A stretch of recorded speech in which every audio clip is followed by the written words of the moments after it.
Hello, everyone. I tried to do my hair like Princess Leia, and I still don't know how to do that. Probably never will. Maybe it's something I'll work on during the quarantine. But so I'm coming at you today looking like, a Powerpuff Girl went out with a Lisa Frank folder. And that's where we're at today. Yesterday, feeling sexy looked like wearing a black corset and lingerie, and today it's a little more rainbow bright because variety, spice of life in these times of quarantine. So I'm coming at you with another installment of what I'm calling thirst in the time of COVID-19, because it takes a village, and what am I good for if not offering a container for conversations, queries, and curiosities around sex and sexuality? And it's rough out there, y'all, because people are thirsty. Like, nothing like a fucking pandemic, apparently, to just really ramp up those hormones. So I thought I would offer in this installment just some advice surrounding photos. Photos are great. They're a great way to participate in this moment of what I'm calling social edging, because my brain just needs that reframe, and I can't keep hearing the phrase social distancing without immediately starting to get anxious. And it makes total sense why, horniness would be at an all-time high, because sex, and I mean that in the broadest sense of that term, for a lot of people it's a self-soothing, and so in times of anxiety, and especially mass anxiety and panic, it makes total sense, because people are out here digitally in these DMs, okay? And first things first, I just want to say, COVID-19, coronavirus, this is not an excuse to push someone on their boundaries, okay? That's never okay, but it's equally not okay right now. So I understand we're all feeling a little bit stir crazy. Sometimes that reptilian brain then takes over, and decision making, prefrontal cortex shit immediately just goes out the window. But okay, if you're chatting someone up and they don't want to send you naughty photos or videos or texts, you move on. Move on, because there are plenty of other people who do, but don't be an asshole. Don't use this as a moment to really apply the pressure here, because I've already had to have this conversation. Just because you're in a state of restlessness doesn't justify pushing on someone's boundaries. Okay, that said, now if you're maybe in a moment of wanting to push your own boundaries a little bit, if you're like yours truly, because I get it, it's like, how can I engage from a distance? Because really, really, really, if you can, not the best moment to be going out in person, right? And so what are the ways that we can still connect and still tap into that desirous self, which might be coming out even more at a moment like this, again, as a response to this sort of enforced sense of isolation.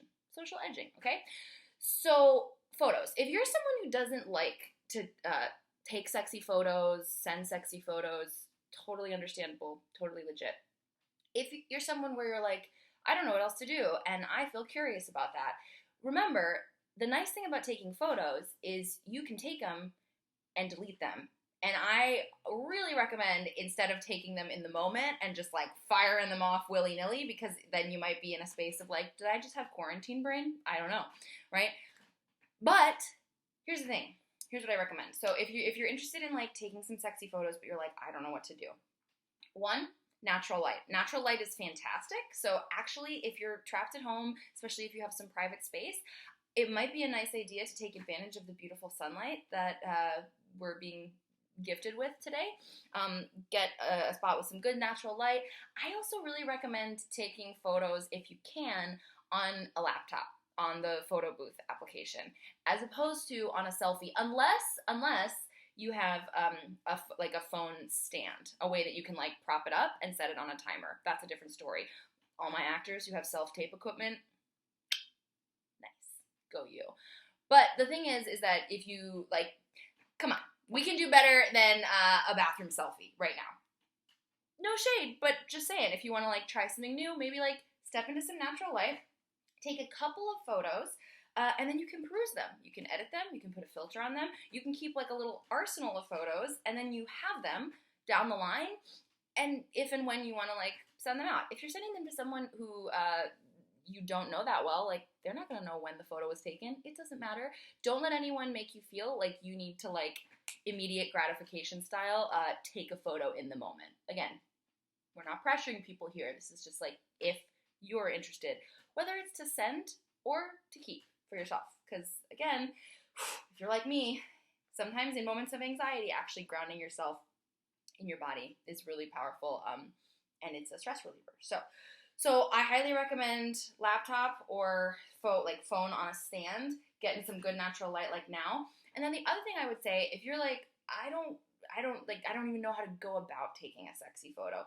Remember that there are a lot of parts of your body that are beautiful and sexy without necessarily just being like the parts we might think of. So ass, genital area, tits, whatever. Like, if you're nervous, maybe start with like, get like a little Georgia O'Keeffe with it, okay? Not vulva, all right? She wasn't painting vulvas, they were actual flowers. She said that multiple times. That was probably a poor choice of metaphor. But what I mean by get Georgia O'Keeffe is like zoom in, right? Like zooming in really close on curves or slices of your body that you think are pretty, or maybe you want to just see what they look like. Maybe you don't know if you think they're pretty. Do that, you know? So like at the back of your neck, I think is a really nice one.